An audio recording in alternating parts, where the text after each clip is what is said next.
Hello, Real Hi-Fi Help here. Man, this is exciting. I've wanted to do this video for a long time, and then finally it just all clicked. I could gather my thoughts and really make this video to help the hi-fi community. Now, this is a video that has a lot of information, so I'm begging you, try and go through it all. It's not made in any way to promote any products or talk bad about other products.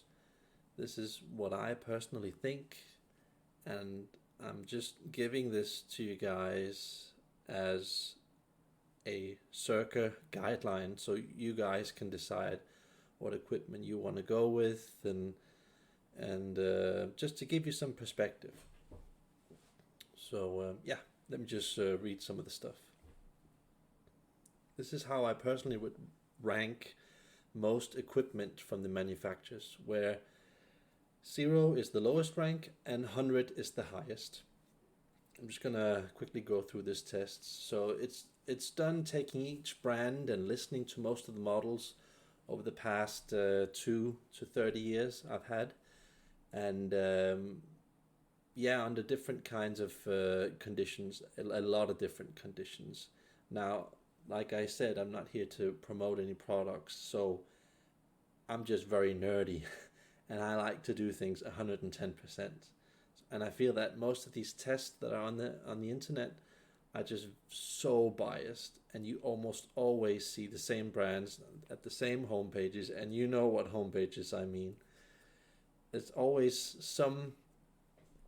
someone pulling the strings, promoting some product, and I feel that it just puts a very crooked view on what's really going on and what really is important. Um, so let me just read some of the stuff here. So I've tested each of the things in 10 to 100 different ways to fully understand the sound. No one really does that. And why do I do that? Because I enjoy listening to music. I enjoy the process of testing, and testing, figuring out all the different combinations of how many different types of sounds you can get from a device. I love that. I love that process. There are, of course, other brands that I've heard that aren't included in this test, but I haven't been able to test them under the same conditions, so I thought, nah, I might as well not include those. So these are tests done by myself at my place and at many other places under extreme conditions that no reviewer have done before, to get really to the basics of the sound itself. And like I said before, it's not a sponsored video or in any way made to promote any brand. This is just my general impression of basically everything that I've tried. And yeah, it has to be mentioned that all the brands come with their own distinct sound, and you can't really take that away from them. It also kind of makes a lot of sense, since all pieces of gear out on the market have different components, different designs, stuff like that. So it kind of makes sense. But I do understand that there are a lot of people out there that think that a lot of Sony sounds like a lot of Philips, which sounds like a lot of Denon. I also would agree with them. There are some subtle differences, but I do agree that, uh, especially when you haven't set up your system properly, things easily sound the same. So it's basically about giving you a guideline, and you decide for yourself what you consider is true. And yeah, so basically, it's been a lot of fun for me to make this long list of equipment. And yeah, I just wanted to mention that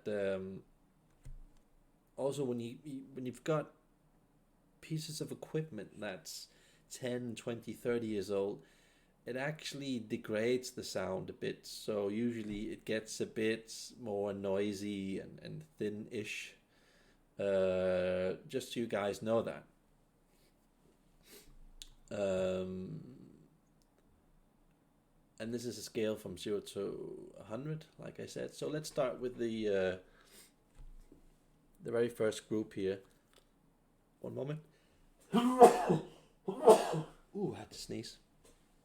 Now, Group A, which is the worst group of them all, I've rated them 0 to 15 out of 100. And these are brands like Dan and Vincent, Musical Fidelity, Technics, Onkyo, Audiolab, Arkham, Dre Beats, Sonos, Kenwood. All of these brands that you can see. And just a moment again.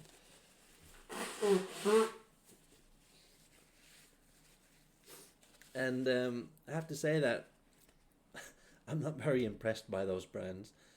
You can, when you start your hi-fi journey and you end with one of these brands, you can actually once in a while get a really, really good piece of equipment. I know that Luxman and Marantz and maybe even Denon and Technics, they might have made 1, 2, or 3 pieces of equipment that actually sound pretty good.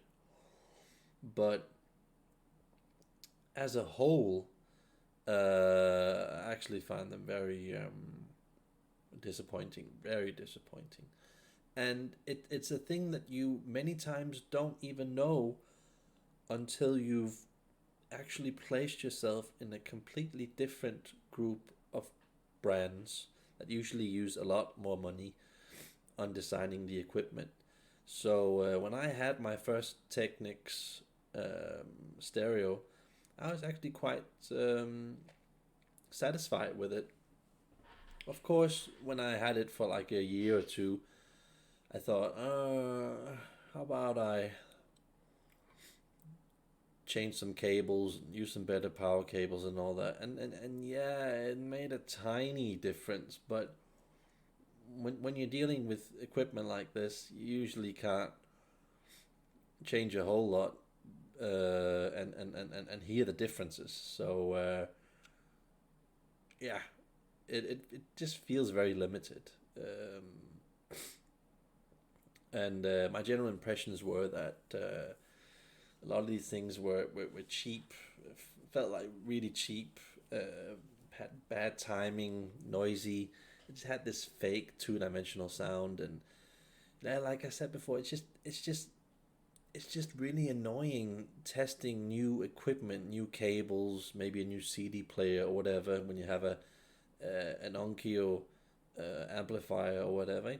It just you get a slight difference, but it's like this soupy kind of difference. You can't really make up your mind what exactly is going on. It just feels generally very low. Now let's just move on to the next category, which is Group B. Now I feel that when we get over to Group B, which is a 15 to 30 rating out of 100, I feel that this is where stuff finally gets interesting, where you could actually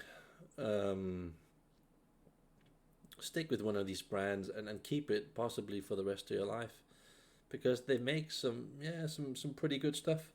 And I have to say, some of these brands, like for example, let's just take Yamaha.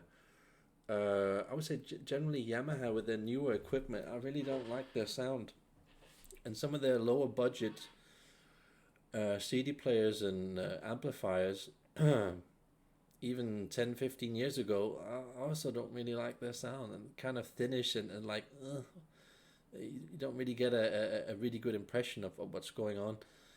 But then once in a while they make a wonderful piece of equipment, like some studio amplifiers, or I don't know, even a receiver, stereo receiver, where you just think, how the hell did they do this? How come it sounds so much better than the usual standard? So once in a while, I have to say that even though these brands are far from the best in the world, once in a while, all these brands, they kind of hit on something that's like really impressive, and it also, I think Carter is a great example of that, where I generally don't like Carters. I think they're generally a bit moldy with their cables, have this darkish sound, and the tonality isn't quite there. But once in a while, they make something stupidly good, like Carter's Clear Sky, or the old top model. I can't remember what it was called, Golden something. Also quite good. So yeah, a lot of potential. Um, but yeah, it, it is kind of annoying. I have to say, it's kind of annoying because I also started off when I had my like third or fourth setup. I bought a Lungdorf CD player, and it was actually quite good the first month or two. But then I started listening to some of the stuff from the other groups, and I thought, wow, this Lungdorf CD player is actually quite crap. um, but what that Lungdorf CD player had was it had timing, it had precision, it had this like coolness to the sound, and yeah, when you're going up the chain from a, I don't know, a $50 CD player, Technic CD player, to a 1,000. No, I think it was on. Yeah, I think it was like $1,500 dollar Lungdorf CD player. You start hearing stuff that's very very different. You know, it's a totally different class of sound. So yeah, very interesting. Some of these plans. Also, for example, Troels Graversen, do-it-yourself speakers. He makes some fantastic speakers. And just because I only rate it at 15 to 30, I mean, most people in the world will want to settle with the pair of Troels Graversen do-it-yourself speakers. I mean, they really kick ass. They give a very natural, a nice kind of sound, not this typical store audio store sound. So I like that. But then I have a lot of mixed feelings with this category. Take for example Dulon. Um, you get some very weird sounding stuff from Dualon. Um, I mean, they make some good components. It's basically just a company that makes cables and capacitors and stuff like that. Um, and it has a really cool sound, but I don't know. It just always comes off a bit noisy, a bit thin, and very much hi-fi ish. Yes, it's incredibly cool, especially when you've got like Peak Consult speakers, one of the best speaker manufacturers in the world, and they've got the Dulon components in them. I mean, you can clearly hear that there's Dulon components in some of their speakers, and they do sound very very impressive. It's just yeah. This category isn't really me, but yeah, once I had a lot of this equipment, and yeah, very interesting. This is where it really gets very very interesting, and especially if you're new to hi-fi, you should definitely try some MIT cables. I mean, I'm not a fan of MIT cables, but they do definitely sound different compared to a lot of cables. And they usually have this very separated, almost mechanical sound that's very cool, where everything's got this like huge spacing between the instruments. It's got this wide sound stage, and it has a tendency of removing a lot of harshness to the sound. So it can be very interesting. I mean, one of the very first high quality um, high quality setups that I've heard in my life were with MIT cables, and they did definitely do something that was very interesting. I later learned that um, they just end up once you've really owned it for a while. This is my personal opinion. Once you've owned MIT cables for many years, you just get bored of it because it's just too controlled, too mechanical, and too proper sounding. You never really feel like instruments are played as a real event. It almost sounds as if it's going through some kind of a studio filter where they've used auto auto tune and drum kits and stuff like that, and it's just been processed. So it's a bit like having a McDonald's burger compared to like the real burger, that you can manufacture yourself.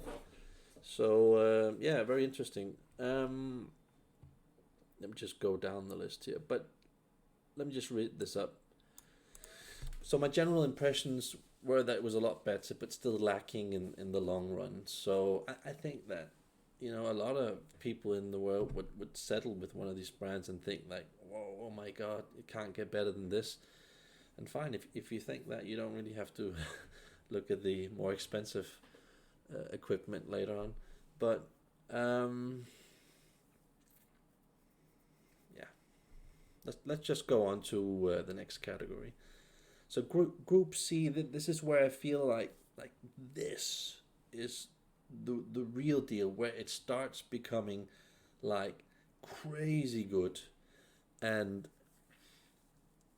I remember when I had my first really good amplifier, and it was a Macintosh amplifier. It was around, I can't remember, 2011, something like that.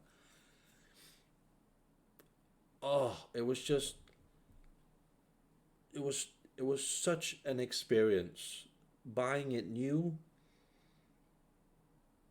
wrapping it out of the packaging, screwing off the some kind of special screws, making it stick to the cardboard box, unpacking it, revealing the amplifier with the plastic, and oh my god, it just looked so beautiful, so beautiful. I've never had an unboxing experience like the Macintosh. And Macintosh have so many features, and they're just so cool with the knobs and the things and all that, and the watt meters. And there's so many features. It's just incredible. This is where when you're new to hi-fi, when you're relatively new, and you go buying some regular crap equipment. Let's say you've bought some $10 or $100 Sony or Philips or Technics stuff off a flea market, and you've had that for like 5-10 years, and then suddenly you're taking this big step going up to Group C, which has a 30 to 50 rating, and then you spend your money on something like a Macintosh amplifier. Your mind is just blown away. When you're new to hi-fi, Macintosh feels like a Rolls Royce. It feels like here's a Rolls Royce. And it obviously does a lot of interesting things. They do a lot of interesting things with their sound. I've heard Macintosh tube amplifiers and Macintosh transistor amplifiers. I think that what personally characterizes Macintosh is mostly their transistor sound. So, how do I explain this? But yeah, it's. I went into the Macintosh sound. I bought the Macintosh MA6900, a very good amplifier. I think back then it would probably be equivalent to around $8,000 or something like that. And you just notice when you get up to this level that so much control, so much power, the timing is just at a completely different level. Everything's really overly smooth, and you've got clipping protection. You've got a headphone built into the amplifier. I mean, this thing is just so versatile. It's crazy, but there is gear in the world that is better than Macintosh, and it was a, for me, it was kind of a love affair that lasted.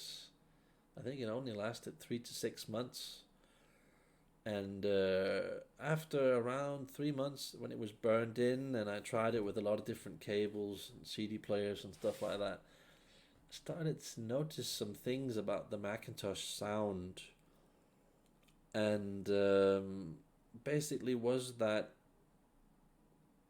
there's a lot of stuff going on in Macintosh equipment, especially the transistor amplifiers, and yeah, it kind of annoyed the heck out of me. I couldn't really understand. My brain couldn't really understand exactly what was happening with the Macintosh sound. I could hear that it was so much better than the regular stuff that I listened to previously. But there was something that I just couldn't put my finger on. That took me a long, long time to discover, and it was only when I came over to Group D of brands that I fully understood the Macintosh sound. So I'm gonna try and convey my frustration into words. Macintosh basically has a hell of a lot of technology going on in their amplifiers, in their CD players, in their DACs, but generally a hell of a lot going on in their amplifiers. And I feel that personally, if you don't listen to equipment past Macintosh, past Group C of equipment, then you're probably not going to notice these things. But I did. And that's the fact that it just feels locked. It feels too good to be true. It feels as if the artist, when the artist is on stage, they're almost they've got a leech on themselves. They've got like a piece of rope or something attached from themselves to something else. It doesn't feel like it's fully releasing the energy that the unit that's been built, the amplifier, is running on the very, very best pieces of quality components in the world. It almost feels as if there's a lot of processing going on, perfecting that signal, and that's what I actually discovered once I started modifying my amplifier with better parts. I could hear that actually they don't make them the low to the mid models, they don't make them with really good quality components, and kind of disappointed me, because I started putting better components in my Macintosh amplifier. I had of course a friend do it for me, but it just wouldn't really sound right, and I couldn't really understand exactly why this was. And my friend told me that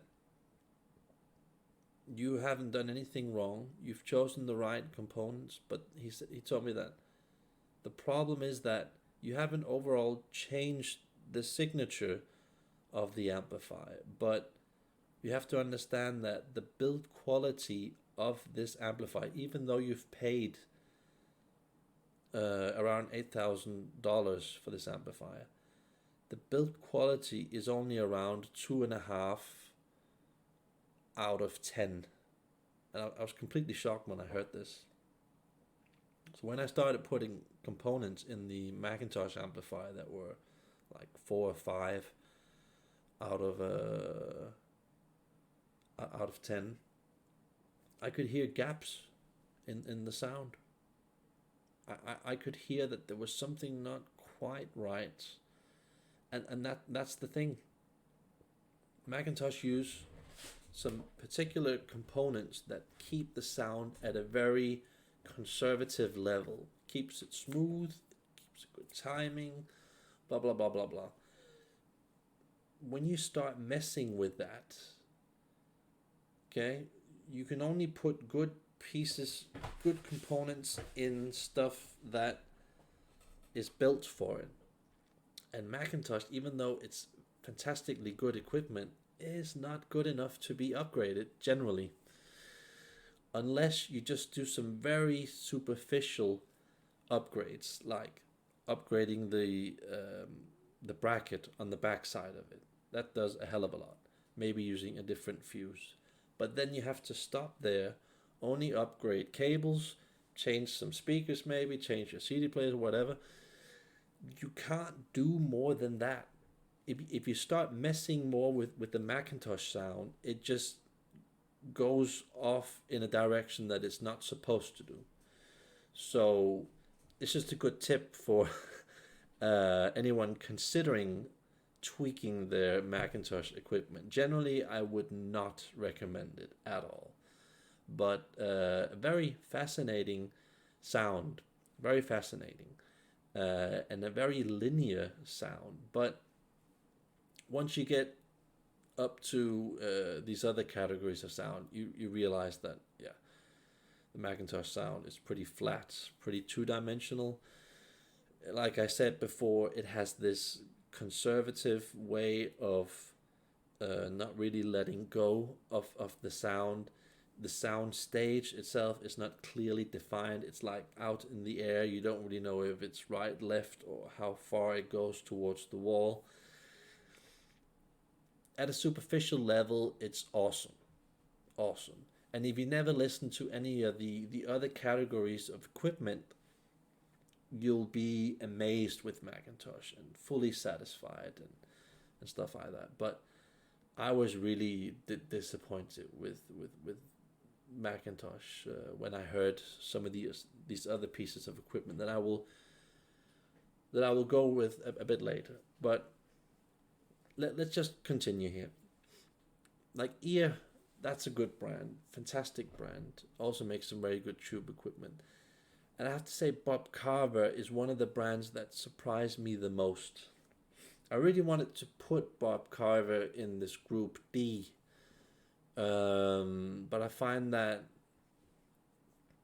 I only found that the Bob Carver 180 monoblocks that I listened to, those were like group D. I found that many of the other pieces of equipment, considering the price, were a bit. I don't really know exactly what to say. It just were a tiny bit restricted in sound, but generally Bob Carver, I would say that's one of the best brands in this category, Group C. So if you have to go with any of these brands and get a hell of a lot for your money, take some Bob Carver 180 monoblocks. They're awesome. And what's so wonderful about Bob Carver and the 180 monoblocks is that they're so adaptable. They can adapt to pretty much any speaker on the market and almost fully use all the potential in that speaker. You almost never ever get an amplifier that is so versatile and just so natural, the sound. And I really wanted to place Bob Carver in Group D, but having listened to some of the newer, lower quality Bob Carver equipment, I wouldn't really do that. They also made the Bob Carver Silver 7 amplifiers, and they were also pretty awesome. But considering the price, I would not put them in Group D. Almost would, but not. And of course, like a big shocker here, you can see Wilson Audio. Wilson Audio is considered basically the best speaker in the world by a lot of people. But me and my friends and a lot of other strangers that I listen to equipment with at shows, they all generally found that even though Wilson Audio is a very, very impressive brand, um, we all just generally kind of find it a bit boring, a bit unnatural. It just feels like it's lacking that tiny bit of, I don't know, naturalness. Just feels slightly mechanical. And considering the price, I would definitely not put it into Group D. Uh,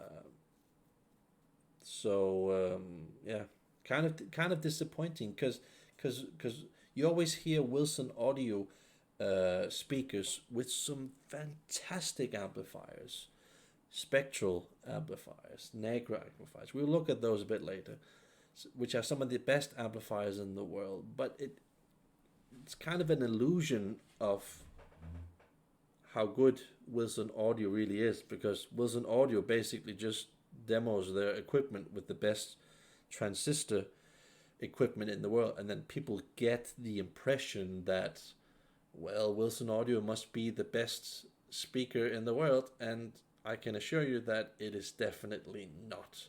It is definitely one of the better ones, without a doubt, but Wilson Audio just have a tradition of using basically the best demoing amplifier equipment, source equipment in the world, and that's why you get that illusion of it being one of the best brands in the world. So just want to clear that up, because it's actually quite annoying.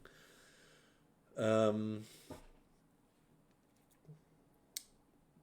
so let's get over to this other category, and this is like my category of like, yeah, this is like the where it for me really starts getting really, really, really interesting.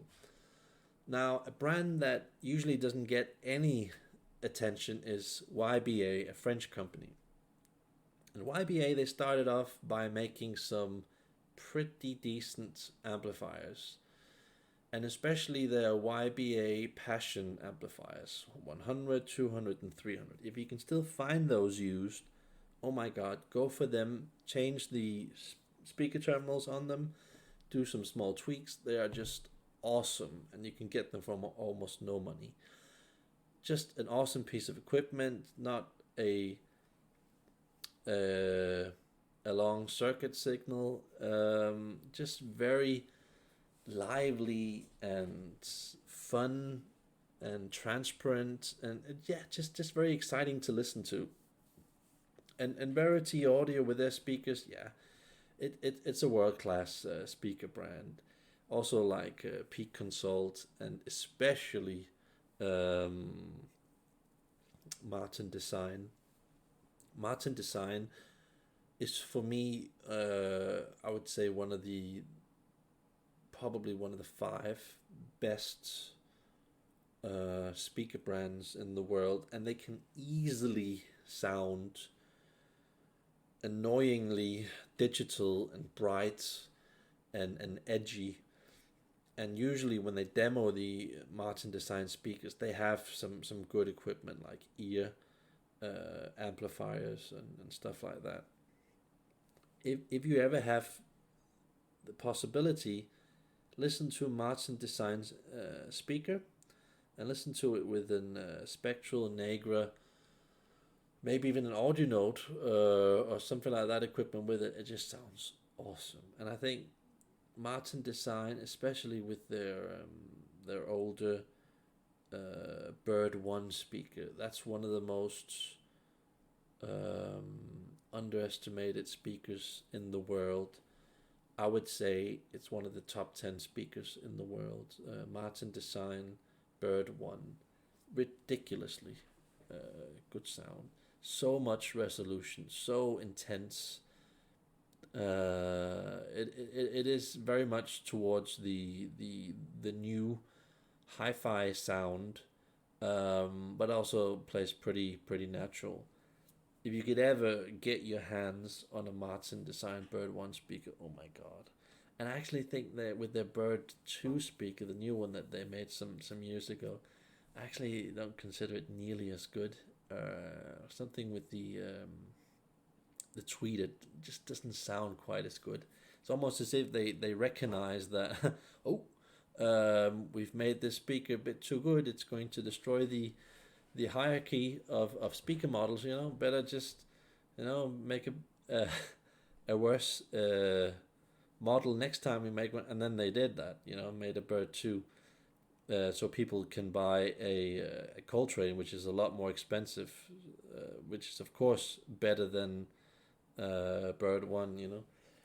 So yeah, one of the best speakers in the world. And I have to go back to Verity. They made a special speaker called Sarastro 2.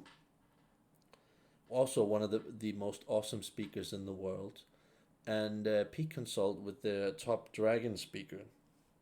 Also fantastic sound. Just totally different level of sound there. I would also say it's one of the top 10 speakers in the world. And Burmeister, yeah, they make some pretty good equipment. Can't really complain about that. Abyss headphones, yes, one of the very, very best headphones in the world. Also one of the most expensive ones. They're just really lively, and they just don't have this mechanical sound which a lot of headphones have. And I have to say, this is a very, very, very good tip for people out there. If you ever want to listen to a very good headphone sound, you can actually get a cheaper headphone to sound a lot more better by just doing this one tweak. Use a triode tube amplifier. And how exactly? Well, they don't make a lot of triode headphone amplifiers. That's a problem. So what I did was I took an old Audionote 300B triode amplifier. It's called My Shoe or something like that. And I only paid like, what did I pay? I only paid like $1,500 for it used. And this is an amplifier that's probably equivalent to a normal $50,000 amplifier. And you can take an amplifier like that and you can have it tweaked just slightly, so it's both an amplifier for your speaker and it's an amplifier for your headphone. And that tweak usually only costs like a couple of $100. Doing that will create an awesome headphone sound. So most headphones are suffering from just being very metallic, being unnatural, being bright, just being very uninteresting. So if you ever get to want to try this, don't buy. I would not recommend buying a store headphone amplifier, because you're not getting a lot for your money unless you're getting up to around $5,000 to $10,000. But for that amount of money, you could just buy a used Audionote triode amplifier and convert it into a headphone amplifier. So you have two amplifiers, and you've only paid maybe half the price or a fraction of that price. So great tip. Triode headphone amplifier with basically any headphone will sound awesome. Try that. And of course, can't really leave this page without having discussed Audionote and Kondo. I mean, Audionote and Kondo, they are legends within handmade equipment, and they basically use the best components in the world, no exception. Finished that topic. It's just awesome equipment. And even their lowest range equipment gets into the group D um, which is amazing. It just kind of tells you about the audio note and the condo tradition of making equipment. So they like going against tradition, and you're not going to get any cheap circuits, transistor sound with those brands. That's like top of the top. And I would even claim that AudioNote does a better job than Kondo. They do have a very similar sound, and some people would say that like the Kondo Ongaku amplifier is better than the AudioNote, or the AudioNote Japanese version is better than the AudioNote UK version of the Ongaku amplifier, and so on and so on. And they all have a different approach. The people in the UK and Japan, they do things in a different way. And yes, I do agree they sound different. I don't really know which one is the best, but they do both sound different. So when you're getting an AudioNote Ongaku integrated amplifier, which is basically one of the best amplifiers, integrated amplifiers in the world, yes, the Japanese one sounds very different from the UK one, but they're both very good in their own way. And Negra, oh my God, Negra, a Swiss brand. They have this like it's a completely different thing from AudioNote and Kondo. It's a very much more perfectionistic and futuristic sound. Um, it's a bit hard to describe with words, but that kind of puts it in perspective, and it's actually very similar to the spectral audio brand. Spectral audio, oh my God, especially when you use spectral audio equipment with ceramic units that are in, for example, Martin Design speakers. There's something very unusually good about that combination. And Spectral is a very weird audio brand. They don't. It seems as if they don't really use any money on marketing. It seems as if it's a very small, snobby audio brand, and you basically, I mean, their guidelines are you have to use our cables and you have to use these frequency locked spectral or MIT cables. And for me, generally, I really don't like those cables. But I mean, if Spectral can make MIT cables and spectral cables that I really hate those cables. If they can make those cables sound awesome, then you know that Spectral makes some of the best equipment in the world, and they do. And I think it's just made especially for MIT and spectral cables, these frequency locked cables with these special boxes, very weird. And yeah, in a way, it actually sounds pretty good, even though it's a bit boring. It's a bit grey. It's a bit conservative. It's still on a. It's just ridiculous. And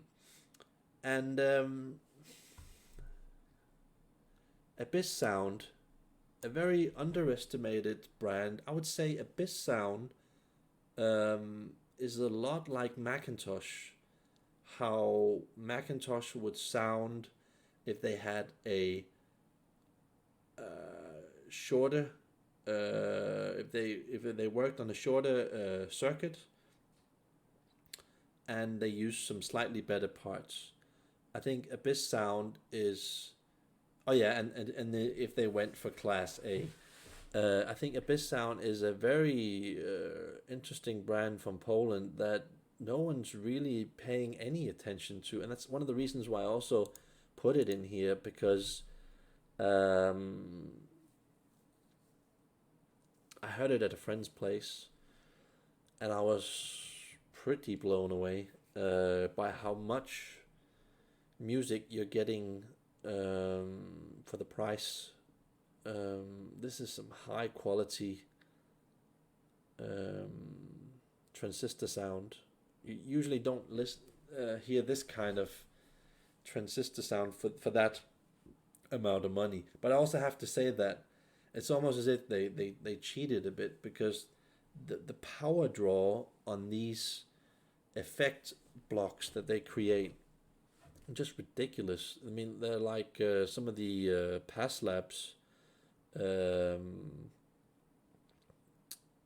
amplifiers that also draw a lot of power. So that's kind of weird.